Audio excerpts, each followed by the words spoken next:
Buenas tardes a todos. Muchas gracias por estar aquí después de un día tan largo. Es un gran placer para mí presentar a la segunda plenaria de este primer día del Congreso. La profesora Liceras es vicedecana de investigación de la Facultad de Humanidades de la Universidad de Ottawa, en Canadá, profesora de Lingüística Hispánica y de Lingüística General en el Departamento de Lenguas y Literaturas Modernas y en el Departamento de Lingüística, y directora del Laboratorio de Investigación sobre Adquisición del Lenguaje de la misma universidad. Es asesora de investigación del Programa de Lenguas Aplicadas de la Universidad de Brija, una de las editoras de la Revista Española de Lingüística Aplicada, RESLA, y miembro del Consejo Editorial de las series Issues in Hispanic and Lusophone Linguistics, Romance Languages and Linguistic Theory, de John Benjamins, así como de varias revistas especializadas, entre ellas Second Language Research, Linguistic Approaches to Bilingualism, Revista Española de Lingüística Aplicada, Lengua y Migración, Languages o Journal of Spanish Language Teaching. Sus áreas de investigación y publicaciones se centran en la relación entre la teoría lingüística y la adquisición, la psicolingüística, el bilingüismo, la gramática comparada, el contacto de lenguas y la discapacidad del lenguaje. En sus trabajos más recientes ha investigado, por un lado, en qué medida los procesos de alternancia de código permiten dar cuenta de las diferencias y similitudes entre la representación mental de la lengua materna y la del lenguaje no nativo, y por otro, la relación entre los procesos de adquisición y el cambio diacrónico, y entre los procesos de adquisición y el continuo pidgin criollo. Esto, evidentemente, son los datos, pero a mí, desde un punto de vista personal, ya que he tenido la suerte de poder presentar a la doctora Liceras hoy, pues bueno, me gustaría decir que para mí pues siempre ha sido una inspiración en mi trabajo. La primera vez que la escuché era todavía estudiante de doctorado yo en la Universidad de Iowa y pensé, bueno, pues si ella hace L1 inglés o francés, L2 español, yo nada. Me hago L1 español, L2, L3, lo que sea, que entonces no había ni L3, inglés. Entonces, desde entonces, pues siempre he seguido su trabajo y la admiro profundamente, así que es un honor para mí presentarlo hoy aquí. And the floor is yours. Gracias, Pilar, muchas gracias. No me voy a poner colorada, pero siempre me siento así, rarilla ante estas cosas. Y gracias a los organizadores y a todos los que han hecho posible que yo esté aquí. Que aunque llevo muchos años en Canadá, pues sigo siendo de... Todos se van a reír los que me han oído muchas veces, de Madrid y de Chamberí. Voy a hablar de bilingüismo simultáneo y secuencial y la idea de hablar del Imitation Game me vino porque vi la película y pensé que nunca me habían hablado nada más que cuando estudiábamos gramática generativa de la máquina de Turing, pero no me obligaron en aquel momento a leer el artículo de referencia y entonces lo hice y decidí que iba a jugar yo también con el bilingüismo y a usar metáforas. Esa es la razón por la que hay ese título. Entonces quiero hablar del tema de la lengua dominante y a ser un poco heterodoxa y voy a usar, por la manera de hablar de la lengua dominante, de la que llevamos hablando ya hace tiempo, y digo llevamos porque hay los colaboradores de los que luego hablaré, o por lo menos de un laboratorio de Valladolid, y sobre todo con datos de alternancia de código o de code switching, que también es heterodoxo. Voy a hablar de cómo nosotros hemos planteado qué es una lengua dominante, que no es lo que normalmente se espera, y voy a hablar también del llamado criterio analógico, que ahora diré qué es, y todo para explicar las diferencias entre la adquisición, lo que pensamos nosotros que es la representación de la lengua y la adquisición cuando es la lengua materna y cuando es una lengua segunda, sobre todo de adultos. Lo quiero hacer porque esta es una constante o una manía en mí, y es hablar de las ventajas del acercamiento lingüístico y en concreto de la gramática generativa al estudio de la adquisición y del bilingüismo, y porque esto me permite describir el bilingüismo simultáneo y compararlo con la adquisición de la primera lengua de los niños o el sistema infantil, el adulto, y la adquisición de la segunda de los niños y de los adultos. El paralelismo con la forma en que Turing aborda hace ya mucho, en 1950, en la mitad del siglo pasado, el problema de si las máquinas, es decir, los ordenadores digitales, son capaces de pensar. Y entonces voy a hacer una interpretación muy liberal de los principios en que se basa lo que él propone, ese juego de imitación para abordar los datos de la adquisición monolingüe y bilingüe. Y como decía antes, los datos que iré presentando, los datos espontáneos y los datos experimentales, ha sido el trabajo de varios años que hemos hecho en la Universidad de Ottawa y en la Universidad de Valladolid, y en el que han colaborado colegas que han pasado por uno y por otro de los dos que nos han acompañado a los grupos de investigación. ¿Qué es el Imitation Game? Bueno, para Turing su pregunta es si las máquinas tienen la capacidad de pensar, y como pensar es difícil de definir, pues entonces lo que va a hacer es cambiar esa pregunta y decir, ¿es posible que haya ordenadores que puedan jugar el juego ese del Imitation Game con éxito? Entonces es una prueba dirigida a comprobar en qué medida una contestación que proporciona una máquina a una pregunta se parece a la que daría un ser humano.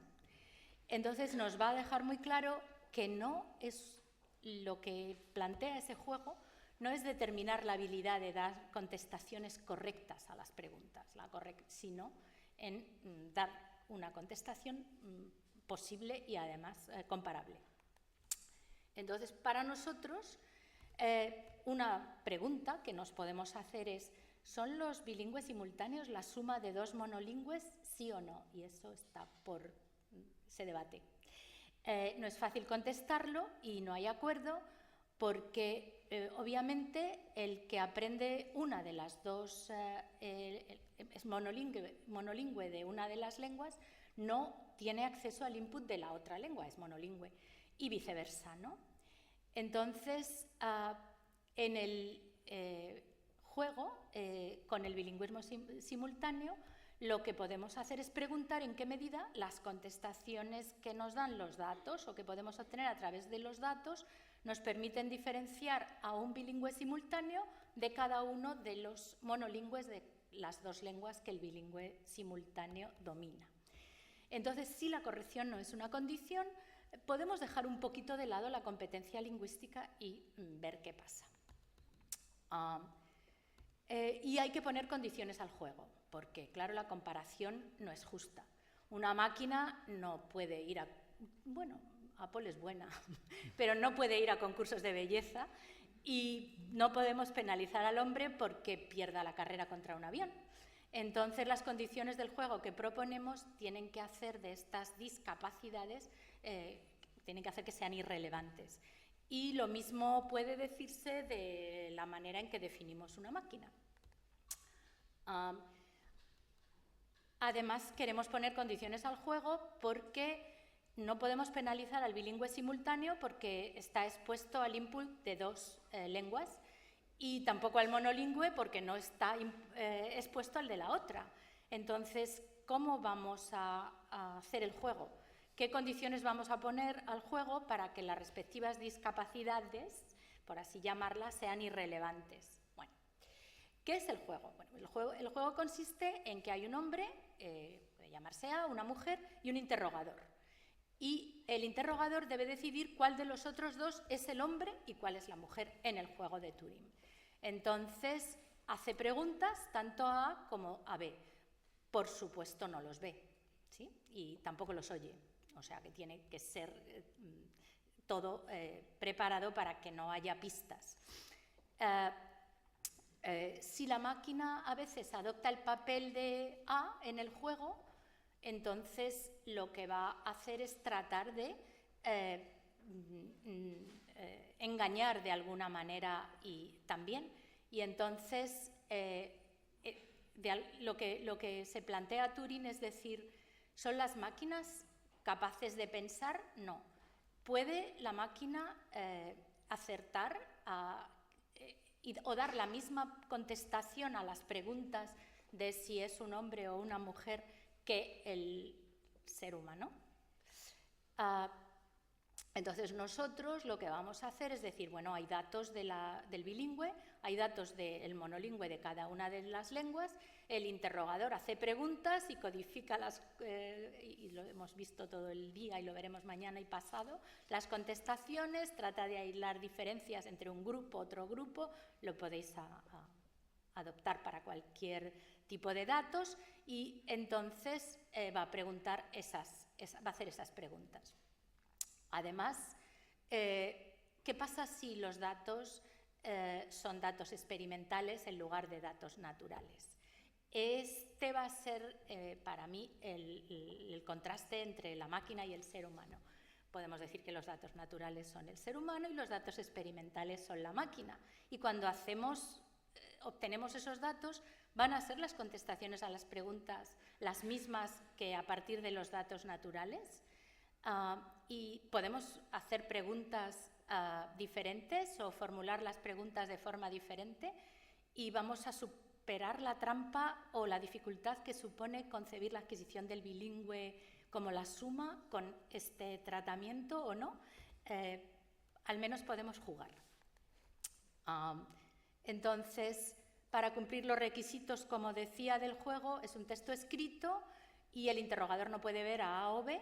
Entonces, además, como insisto, el interrogador puede engañar los datos experimentales y los datos espontáneos dependiendo de la prueba y de muchas cosas. A veces también son engañosos, parecen uno o el otro. Entonces, vamos a imponer también nosotros requisitos sobre el bilingüismo. ¿Y cuáles van a ser? Pues tenemos que hacer preguntas con un modelo universal que nos sirva para comparar cualquier tipo de lengua y también las lenguas no nativas. Va a haber problemas porque no todas las lenguas activan todos los rasgos y aunque usemos principios y categorías universales, ni los activan todos ni los organizan de la misma manera, entonces eso es muy importante para nosotros y para la adquisición, sobre todo de la secuencial. Entonces, no vamos a preguntar si todos los ordenadores digitales van a tener éxito en el juego, sino a pensar que habrá ordenadores, a lo mejor ahora en este momento, si no hubiera muerto, podría pensar que sí que hay ahora ordenadores que pueden tener éxito. Y nosotros nos vamos a preguntar si tenemos categorías adecuadas para hacer este tipo de trabajo. Categorías lingüísticas, categorías experimentales, bueno, pues probablemente no, pero igual que se espera que los ordenadores digitales sigan avanzando, también nuestro trabajo va a seguir avanzando en las posibilidades que nos ofrezca. Entonces, las críticas de que no tenemos un buen modelo no me sirven, hace mucho que no me sirven. El investigador tiene que salir adelante con los recursos y las herramientas de que dispone en cada momento. Entonces vamos a hablar de la lengua dominante. ¿Qué quiere decir lengua dominante? ¿Va a contestar el bilingüe y el monolingüe a la misma pregunta de la misma forma? Podemos decir sí si es un bilingüe equilibrado y no si una lengua domina sobre la otra. Pero si el grado de corrección no es lo que nos preocupa, entonces lo que vamos a preguntar es, ¿contestan las dos lenguas las mismas preguntas de igual forma? Bueno, si el inventario de rasgos se activa igual sí, y si no, no. Entonces, lo que vamos a plantear es que cuando las unidades de dos lenguas se ensamblan para formar un sintagma, los bilingües muestran una preferencia clara por las categorías de una lengua, de las dos, si esa lengua tiene un rasgo altamente gramaticalizado, digamos el género, por ejemplo, ¿sí? El género formal. Entonces, no vamos a hablar de dominio del lenguaje como nivel de corrección, sino de que utilicen esa categoría cuando utilizan o cuando, de hecho, hacen code switching sobre dos lenguas. Entonces, vamos a plantear, y de ahí hemos sacado la idea de cuál es la lengua dominante, en una alternancia como la house, el house, la book o el book, donde hay además otra cosa que vamos a adelantar, que es que se pone en evidencia el criterio analógico, es decir, house lleva el artículo la y además se corresponde con la traducción al español de house. No es el caso con 1B, tampoco es el caso con 2B, sí es el caso con ahí iría 2A y 2B, hay un error ahí, siempre se escapa algo. Entonces, ese es el caso en el que el español proporciona el determinante, ¿sí? Y para nosotros es lo que es. En el conjunto de español, o sea, en el par español-inglés, el español sería la lengua dominante. Esta es la idea de lengua dominante que proponemos, y es porque los determinantes del español tienen el rasgo género, y el rasgo género está muy gramaticalizado. Se han dado explicaciones a por qué los bilingües, como vamos a ver ahora, adultos sobre todo, prefieren los ejemplos en los que el determinante lo proporciona el español de una manera clara y a veces al 100%, por lo que se refiere a algunos de los colegas en los Estados Unidos que han trabajado en esto, y los que han trabajado en Gibraltar también en un porcentaje altísimo. Entonces hay otras formas de explicarlo en las que no voy a entrar ahora, son las de como lo ha explicado Moro y como lo ha explicado Max Swann siguiendo a Chomsky, y es que, bueno, como en inglés no se puede cotejar el género y el número de la misma forma, pues se prefiere el español y claramente siempre son estas del español. Pero vamos a ir a los datos y a los datos naturales, que es lo que me importa. Entonces, lo que tenéis aquí es cuando propusimos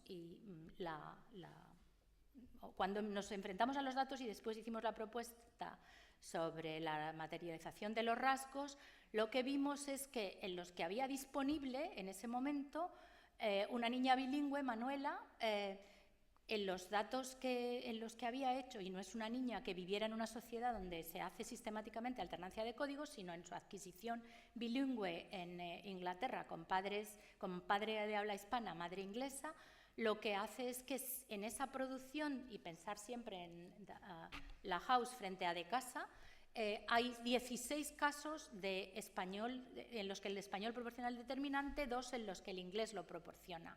En el caso de Mario, algunos han dicho que este niño es complicado porque alterna entre tener lengua dominante el inglés o no, lengua dominante entendido como la lengua en la que se siente más cómodo, juzgado sobre todo por factores externos, ¿no? Sin embargo, todos los que aparecen en ese libro son determinantes y, claro, son datos de producción. Pueden que hagan otra cosa y no se ha recogido, pero también son casos de español y determinante español. Lo mismo con los gemelos Leo y Simon, que también los dos no producen ningún caso de determinante inglés. Y desde luego nos consta que de cara a factores externos e incluso internos, la lengua dominante no era el español, ni mucho menos. ¿Qué pasa con si extrapolamos esta propuesta al francés? Debería de funcionar igual en la comparación inglés-francés, puesto que el francés también tiene género gramatical y el inglés no. Y bueno, son muy poquitos los datos que hay en el libro, en la tesis de Merrill Swain, pero también hay son números pequeñios, es lo que hay. También se prefiere el determinante francés. Y la extrapolación sería, ¿y qué pasa con los bilingües de italiano y alemán? Porque las dos lenguas marcan el género gramatical, el género formal. Entonces, se puede elegir cualquiera de las dos. Hicimos la predicción realmente sin saber, y cuando fuimos a los datos que están en el libro ya muy viejo de Tashner, pues lo que vimos es que parece que estas niñas nos habían oído cuando hablaron, porque están al 50%, como quien dice, usando el determinante alemán y el sustantivo italiano o viceversa.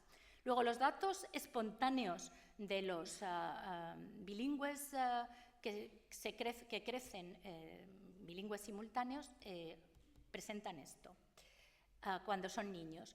Se ha hecho trabajo después y se ha vuelto con datos espontáneos también, un artículo que está publicado, y han encontrado algo similar en los datos del alemán y del inglés. Una preferencia significativa nunca es la corrección, como con la máquina de Turing lo que vamos a buscar. Es decir, es lenguaje espontáneo, es alternancia de código, entonces siempre hay algún caso en que se ve un determinante inglés, pero mayoritariamente determinantes del alemán con palabras inglesas y no viceversa. Y también en los niños a los que ellos clasificaban como con lengua dominante y una o la otra. Es muy gracioso que hayan tenido o que nos hayan reconocido que esto pasaba, porque el grupo que he publicado este artículo es de los que yo llamo los datosos. Y entonces, como nosotros vamos de teoricones, pues nos hizo ilusión que reconocieran que había salido algo que avala esta preferencia por la lengua que tiene un rasgo muy gramaticalizado. También en un trabajo sobre el chino distinto, menos, claramente han dicho, pues parece que funciona. Puede que no funcione, pero en todo caso es una propuesta interesante que se puede seguir tratando de comprobar. ¿Qué pasa con los adultos? Con los adultos bilingües en Gibraltar. Bueno, pues lo que hemos visto, reanalizando los datos de la tesis de Melissa Moyer, es que ya había mirado, que ya había visto Moro, es que realmente ella había visto que de 200 y pico casos de alternancia en las entrevistas con estos adultos, había 200 y pico casos de alternancia en los que había el determinante y de una lengua y el nombre de otra, pero es que solo 2 tenían el determinante inglés de los 200 y pico. El resto era determinante español y sustantivo inglés. Y estos eran bilingües bastante, bueno, lo que se llamaría equilibrados, estos bilingües de Gibraltar. Y tuvimos mucho cuidado para ver qué es lo que considerábamos una equivalente. Bueno, este era el caso ahí. Y esto, además, vuelvo atrás, porque además nos lleva a empezar a hablar del criterio analógico. Lo que aparece ahí, y que no está traducido, es que en el caso de cuando decimos que hay concordancia, lo que estamos diciendo es que es la house frente a el house. Y aunque no es sistemáticamente así, lo que hemos visto y hemos hecho la estadística es que incluso en los casos del género formal, con los nombres no animados, es significativa la preferencia por casos de la house frente a el house. Es decir, terminamos con la hipótesis de la materialización de los rasgos gramaticales, se ha movido ahí esto, y pasamos al criterio analógico. En el criterio analógico, la preferencia por la house frente al house y el book frente a la book. ¿Es esto lo que haría una máquina? ¿Qué van a hacer los datos? Esto es una propuesta. Estos son datos naturales de los niños, es decir, espontáneos. Nadie les ha dicho que hagan alternancia de código ni que code-switchen. ¿Y qué nos van a decir los datos experimentales? Podemos constatarlo, debemos, ¿y cómo? Es para ver qué hace la máquina, ¿no? Si hemos hecho la dicotomía máquina-personas. ¿Qué pasa si son datos de juicios de gramaticalidad o de aceptabilidad? ¿Vamos a tener resultados similares o diferentes? Bueno, hicimos una prueba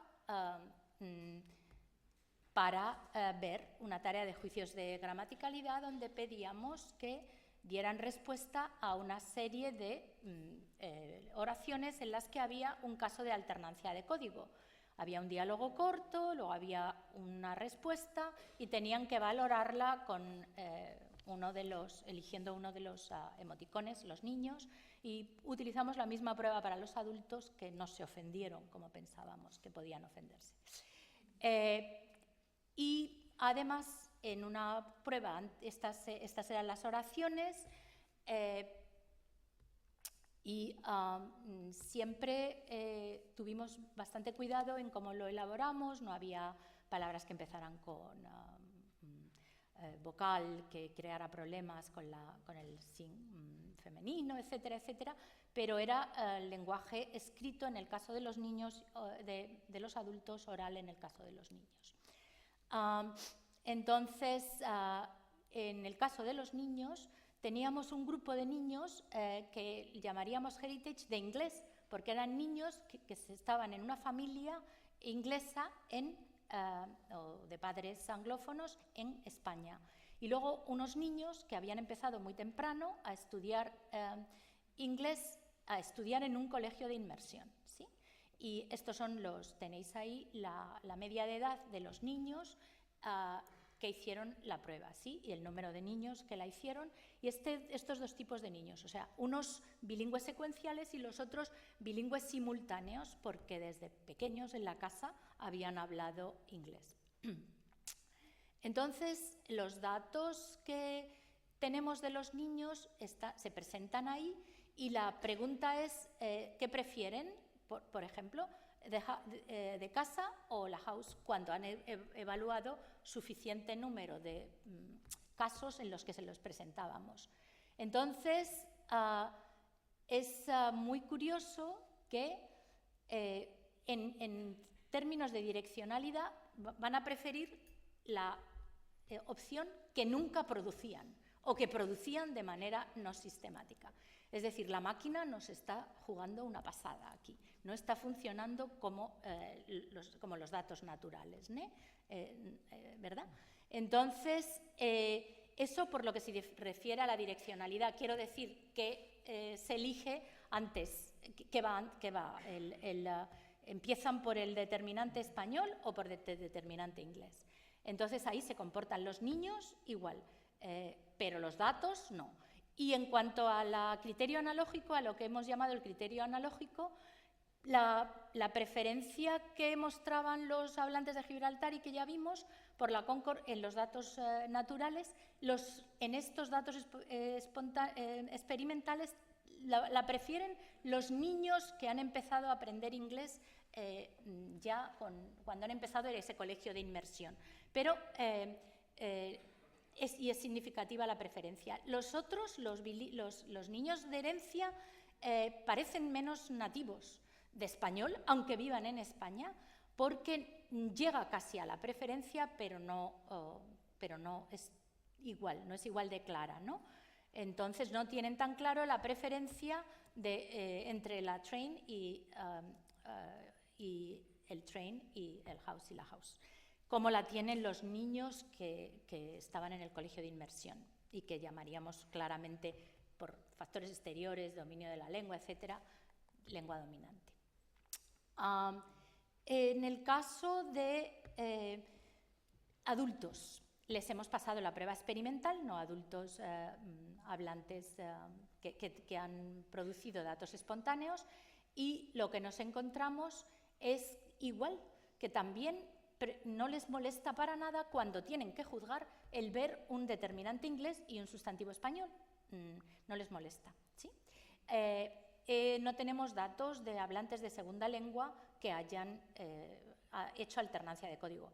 Por supuesto, en el aula les van a decir que no lo pueden hacer, ¿no? Ni no se les ocurre, pero no los tenemos. Pero en los datos espontáneos no les molesta, y no les molesta tampoco a los nativos de español, a los que pensaríamos que les molestaba, que les podía molestar, no les molesta. O sea, aceptan de casa también.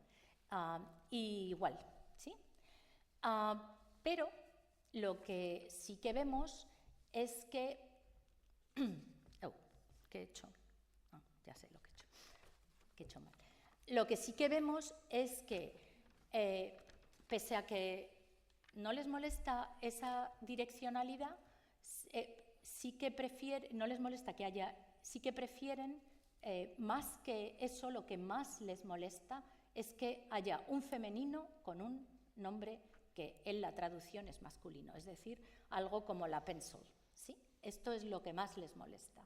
Es en ese que se llama el criterio analógico, los hablantes nativos de español no lo aceptan y los hablantes de inglés, como lengua primera y lengua dominante claramente, porque son aprendices de español, no lo tienen nada de claro. Es decir, no les molesta el que no haya criterio, no se lleve a cabo el criterio analógico.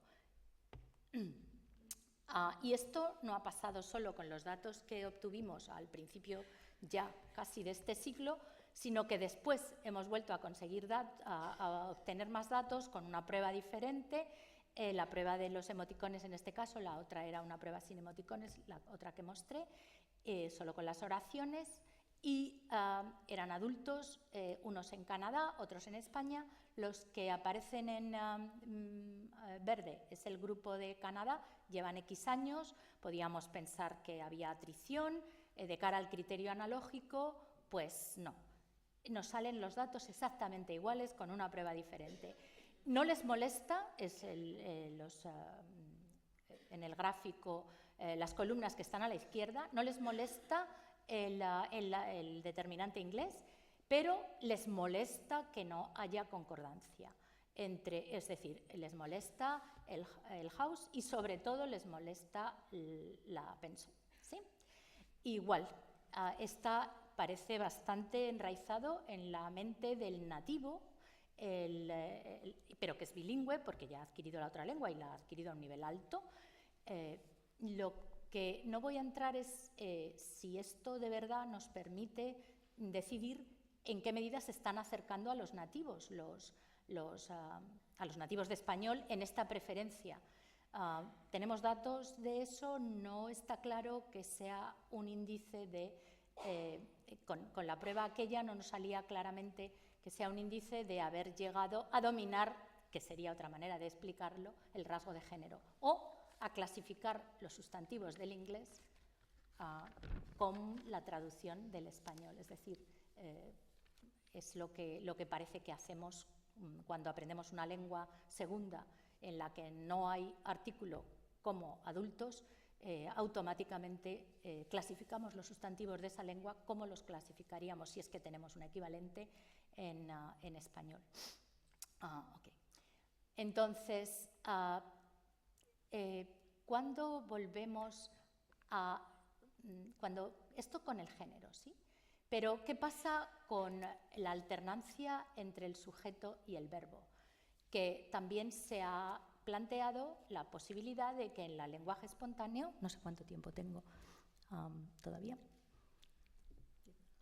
10 más, okay, bueno, entonces espero que me dé tiempo. Entonces, la idea es que hay una preferencia, se ha planteado en distintos trabajos, por que es aceptable el niño y el determinante, cuando es el síntoma determinante o el síntoma nominal, como queramos llamarlo, el sujeto, como en el caso de 4 y 5 a la izquierda, el niño talks about dogs y the boy habla de los perros, mucho más aceptable que él o he, ¿sí? Y entonces se ha explicado, lo ha explicado Max Swann y Van Gelderen, por la idea, en la que no voy a entrar tampoco, pero es una idea muy técnica aparentemente, pero lo que quiere decir es que no se hace alternancia de código dentro de las palabras, es decir, raramente vamos a decir cosas como silito, o sea, para uno que es tonto y es chiquito, ¿no? Silly, silito. Sería alternancia de código dentro de la palabra, o jumping. Algunas cosas sí que se hacen, pero no es algo que se vea sistemáticamente entre los bilingües. Entonces, se analiza el pronombre y su relación con el verbo de alguna manera como si crearan una unidad que es una unidad fonológica y por tanto no sería posible tampoco hacer ese tipo de alternancia, ¿sí? Lo que no se ha visto es si hay diferencias dentro de los pronombres y nosotros hemos planteado que a lo mejor, como en el pronombre hay concordancia de un tipo en un caso de un pronombre y no de otro, pues a lo mejor eso es otro tipo de criterio analógico, ¿sí?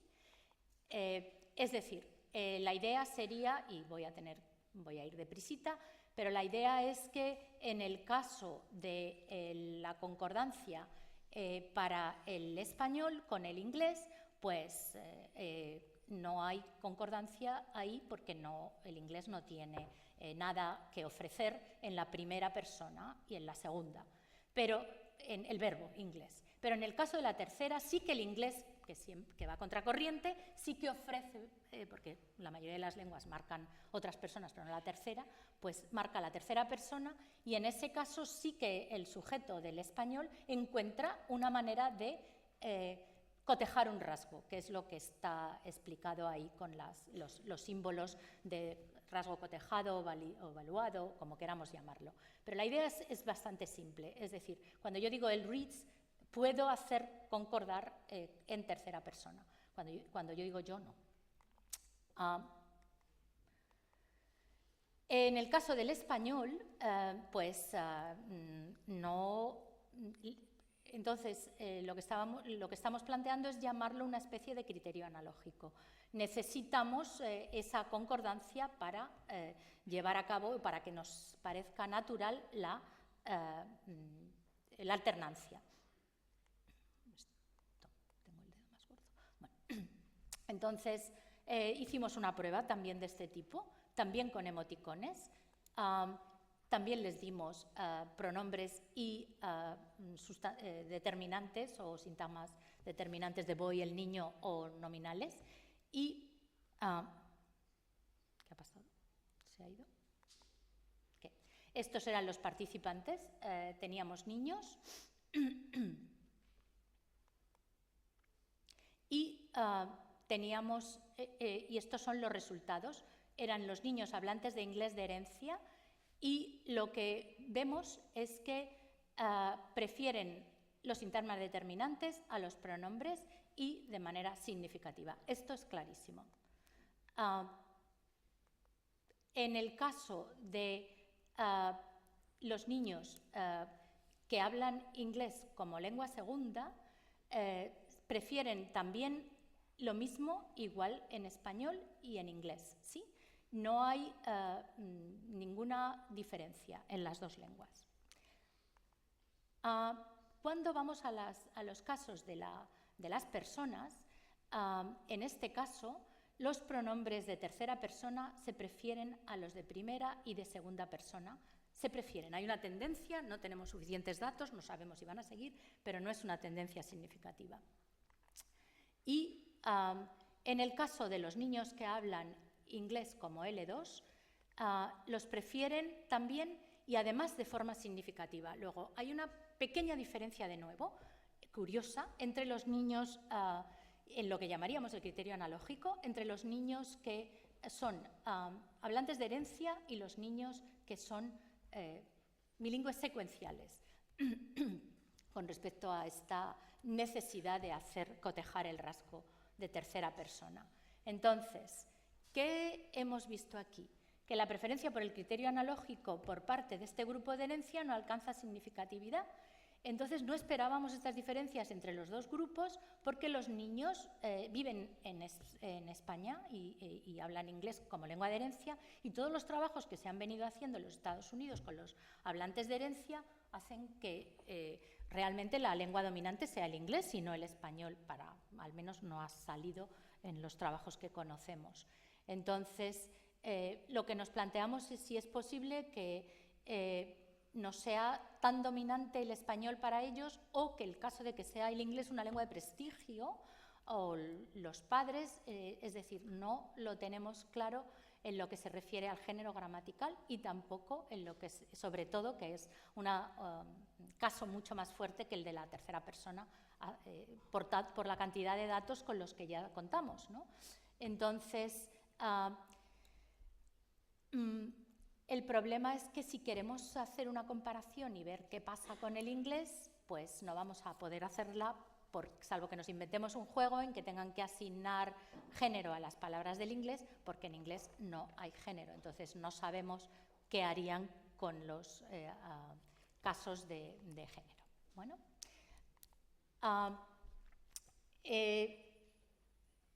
tenemos que recoger datos experimentales de personas bilingües simultáneas, no los adultos, no tenemos. Hemos estado tratando de conseguir datos en Nuevo México, también en Gibraltar, pero no los tenemos todavía, ¿no? Entonces, ¿qué podemos decir con esta comparación entre los datos de producción espontánea y los datos experimentales? Bueno, lo que podemos decir es que no queremos plantear que los datos de juicios de gramaticalidad u otros datos que sean de comprensión o que sean de interpretación y los datos de producción espontánea sean contradictorios, sino que lo que estamos haciendo, lo que realmente tenemos que tener en cuenta es que las habilidades cognitivas que entran en funcionamiento son diferentes cuando producimos y cuando interpretamos. Y entonces es muy posible que en este caso lo que realmente es diferente es esa habilidad cognitiva. Y esa habilidad cognitiva no podemos reducirla al tema de los humanos y las máquinas, sino al tema de dos capacidades cognitivas realmente. Pero lo que está claro es que el experimento de juicios de gramaticalidad refleja de forma muy clara lo que el género está muy arraigado en la mente del hablante español como lengua dominante, independientemente de que nunca consigamos 100% de aceptabilidad de un juicio de gramaticalidad, ¿sí? Entonces, el hecho de que la opción neutral se interprete, es decir, de casa no cree problemas, está dada, no lo tienen que producir, les viene dado y son capaces de interpretarlo y por lo tanto lo aceptan. Cuando hay que producirlo no es algo que naturalmente se elija, y sobre todo con los niños, cuando nos preguntaron una vez por qué planteáis que los niños van a elegir en su alternancia de código la opción que es más complicada, es decir, el determinante que es más difícil porque tiene rasgo de género. Entonces, por eso, porque para los niños no es difícil enfrentarse a los niños, aunque se enfrenten a dos lenguas, cada lengua la van a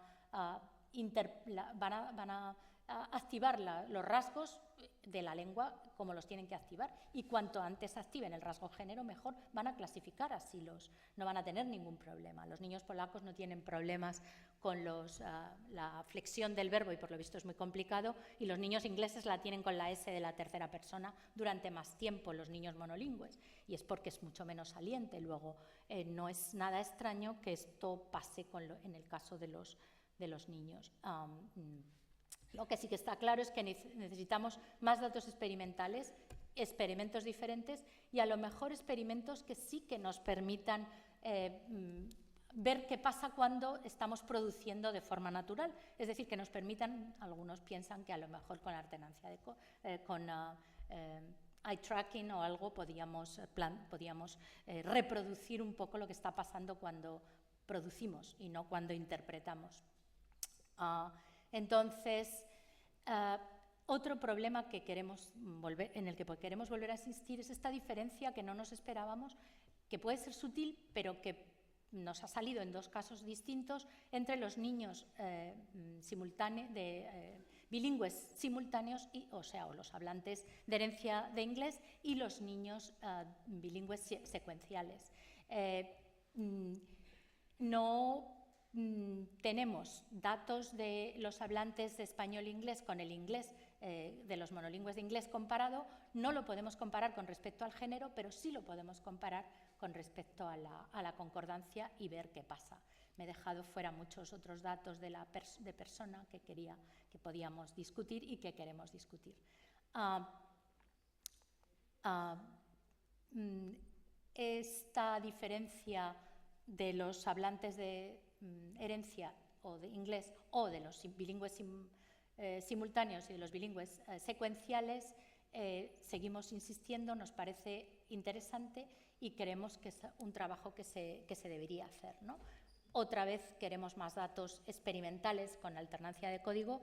Parece que se ha perdido el miedo a hacer trabajos experimentales con alternancia de código y hay muchos colegas en Europa y en los Estados Unidos que están incluso organizando pequeños congresos sobre el tema de investigar. Como en el laboratorio todo vale, no es que vayamos a enseñarlo en la clase, pero incluso se puede jugar, yo no diría que no. Entonces, si queremos jugar al imitation game, es decir, comparar los datos experimentales y más que eso, los datos de procesamiento con los datos de producción como tal, o de interpretación frente a producción, pues habrá que abrir canales de investigación entre las personas que solo les importan los datos naturales, que son los datosos, y los que utilizan datos experimentales y además tienen un marco teórico demasiado formal, pero que se puede explicar tranquilamente y de forma simple, ¿no? Tenemos que mejorar los ordenadores digitales, es decir, necesitamos mejores herramientas y la gente están usando muchos trabajos online, están usando movimientos oculares, están usando ERPs o Event Related Potentials, haciendo, ¿cómo se llaman? Igual que del corazón se hace del cerebro. Ahora no me sale la palabra. Dímela. ¿Sí? Bueno. Pero usar máquinas que nos permitan, o usar formas de obtener datos experimentales sofisticadas.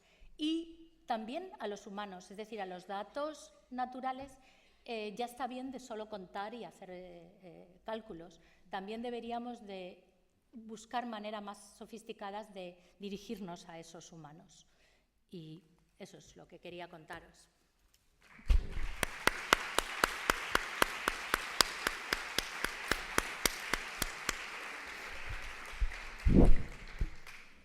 Bueno, pues tenemos como unos 5 minutos para preguntas.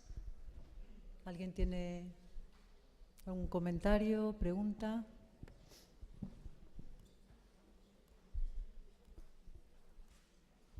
Están todos calladitos. ¿Están cansados? Sí, todo el mundo quiere ir al castillo, ya no hay preguntas. Son tímidos. ¿Alguna pregunta? No le importa. Bueno, yo tenía algunas, pero podemos Pues estar aquí pregunta. 15 minutos, claro. No, bueno, pues como que te has fijado sobre todo en el rasgo género y me estaba planteando el tema de la dominancia en los que trabajamos en comunidades bilingües que adquieren una tercera lengua. No sé cómo sería la metodología, en plan, ¿tendríamos que ir rasgo a rasgo para determinar qué lengua es la dominante o...? No me voy a alargar con en tres esto, claro. lenguas no lo sé, porque si dos lenguas tienen, o sea, podemos hacerlo de manera muy simple y si tienes, no sé, ¿el vasco tiene género? No. Entonces, el vasco no, ni ayuda ni no ayuda, ¿no? Claro, pero te has centrado en ese, pero entonces, si no es el género, pero si es el rasgo cual caso, pues entonces se diría, no sé lo que va a pasar porque no hemos hecho alternancia de código, si puedes diseñar algo que fuerce el que marquen. Lo que no va a pasar es que busquen una manera de, o lo que no pasa normalmente es que se transfiera la morfología. Entonces no le van a poner marcas de caso a los nombres ni a los verbos del inglés o del español, eso está claro, ¿no? Entonces, claro, la idea es que nos hemos centrado en el género porque está muy claro que estos datos existen. No hemos hecho en este caso no hemos partido de una teoría, hemos acudido a la teoría al ver lo que estaba pasando en los datos para tratar de explicarlos. Es posible que entre dos lenguas de las dos con caso haya algún tipo de negociación, pero habría que ver. Es decir, si puedes encontrar que una categoría tenga que ir al lado de la otra, y no veo yo en el caso cómo vas a poder hacerlo, que otras si están el inglés y el vasco, y si volvemos al género, entonces en ese caso está claro. Si hay dos lenguas que las dos tienen género, el italiano y el español, frente a inglés, pues entonces suponemos que habrá que estos usarán el italiano y el español más que el inglés frente a cualquiera de las dos, sería la predicción. Sí. Luego hay muchas más opciones, hay lenguas que no tienen determinante. Entonces, ¿qué hacen? ¿Qué es preferible? ¿Qué van a hacer? ¿Usar muchos sustantivos de la lengua que no tiene determinante? No lo sabemos. Es más fácil la omisión, ahí no hay marca en ningún lugar. Entonces no tienen que activar el rasgo en ese determinante de ningún tipo. Entonces no sabemos qué van a hacer. Sí que lo hemos planteado a veces. Estaría bien mirar qué pasa en los datos de japonés con inglés. O sería de cara a producir determinante o no. O luego ya de japonés con español. Pues eso. Yo es que tendría muchas más preguntas, pero como ya... Bien. Mira, ahí. No sé. El micrófono allí, por... Se han animado. Se han animado.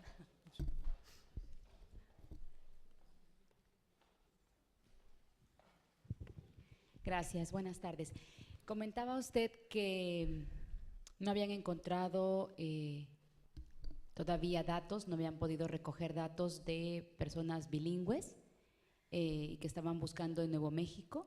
Sí, de hecho tuvimos algunos de un colegio y no los pudimos utilizar porque no dieron permiso al final. Pero seguro que no hemos coincidido, no hemos tenido la posibilidad real ni el tiempo de realmente intentarlo. Si lo hubiéramos intentado con más fuerza, lo tendríamos. Lo que sí que sabemos es que en los datos naturales, los colegas que han trabajado en las comunidades bilingües americanas, en los Estados Unidos, nos dicen que no han oído nunca un determinante inglés. Por ejemplo, Meyers Scotton, que es esta señora tan conocida de la alternancia de código, que nunca ha oído un determinante o han tenido recogido un dato de un determinante inglés con un sustantivo español, es decir, ni siquiera los dos que estaban en las entrevistas de Gibraltar. ¿Por qué usted los vive allí? Pregunto porque pensé que era, que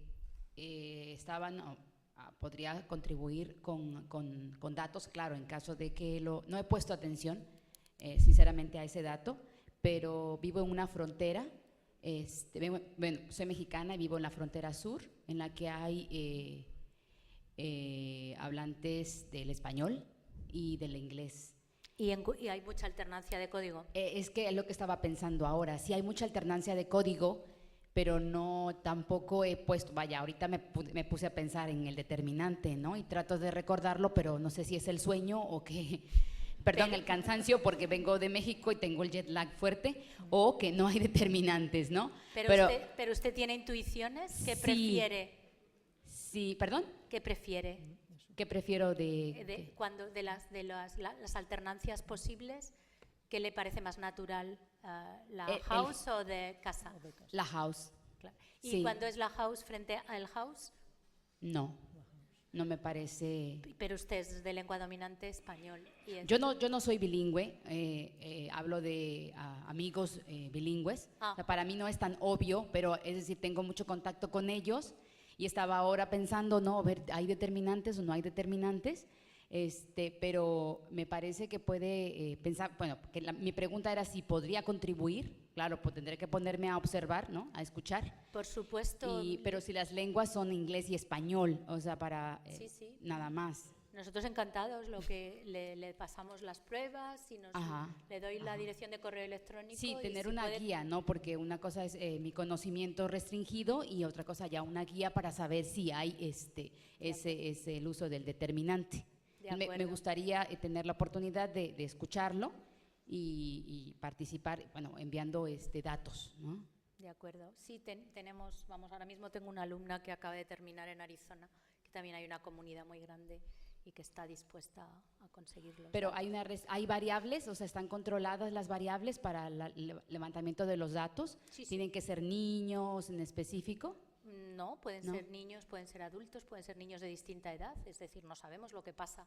Yo tengo la idea de que los bilingües simultáneos, desde niños empiezan con las dos lenguas, cuando no van a tener esa intuición tan fuerte sobre el criterio analógico, no sé qué va a pasar con que produzcan si lo hacen en las comunidades, pero no van a tener esa intuición tan fuerte que usted ha mostrado, dice que no es bilingüe, pero cuando es a un nivel también, si eres de lengua dominante español, porque cuando aprenden el inglés no clasifican los sustantivos, lo aprenden separado, lo pueden separar perfectamente y no clasifican los sustantivos del inglés como yo, cuando he aprendido el inglés, he decidido clasificarlos igual que los del español de alguna manera, ¿no?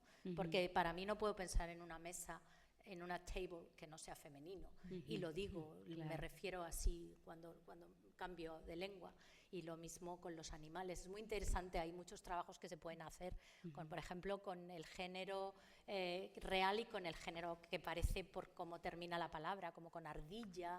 Nos hemos planteado hacer cosas muy más sofisticadas, ¿no? que realmente te preguntan qué es lo que está pasando con esas preferencias. Bueno, gracias. Por las observaciones, pero bueno, es hora ya de concluir el día, bueno, por lo menos la parte académica, y bueno, pues muchas gracias a todos y gracias a la doctora Licera.